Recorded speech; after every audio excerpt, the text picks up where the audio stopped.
Hey guys, welcome to Bitwala Candles and welcome to our very first episode. My name is Zarina and I'm here to provide you with the latest crypto news and market price updates. Today we're gonna talk about Bitcoin reaching the highest hash rate ever, while the mining difficulty is at an all-time high as well. We're gonna cover Chainlink spike in price and interest, Binance rolling out crypto card for the European market, and finally we're gonna take a quick look at the Bitcoin chart.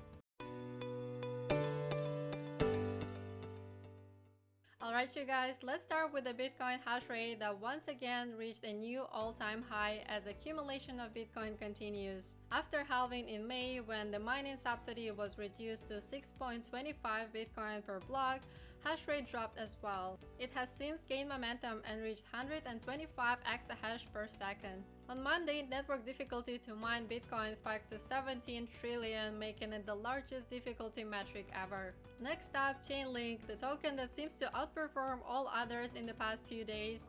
It is now number 5 cryptocurrency by market cap, and there is a lot of buzz surrounding it. Chainlink price went up 96% after it broke out of the triangle pattern, and it is now worth around $7 US.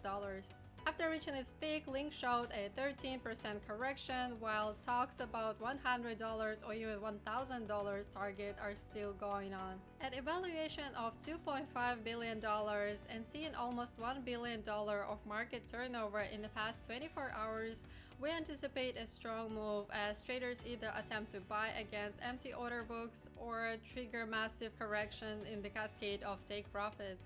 Now let's talk about Binance's announcement to release debit card for the European market.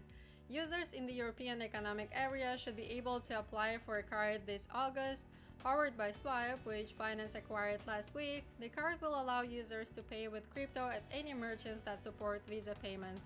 Initially based in China, Binance since moved its headquarters to Malta and first tested cards in Vietnam and Malaysia. Now let's take a quick look at the Bitcoin chart. Bitcoin is currently experiencing low volatility and low trading volume. The price action is stalling between the 20 and 50-day moving averages. Biggest target to the downside, retest and support of the falling wedge is now at around $8,800, with the 100-day moving average looking to offer support at $8,900. Breaking out of the pattern to the upside would mean $9,800 as initial target and possibly up to $10,000 if bulls really take over. And this is what we have for you today. Please subscribe to our channel for weekly updates. Thank you so much for watching. Have a great week.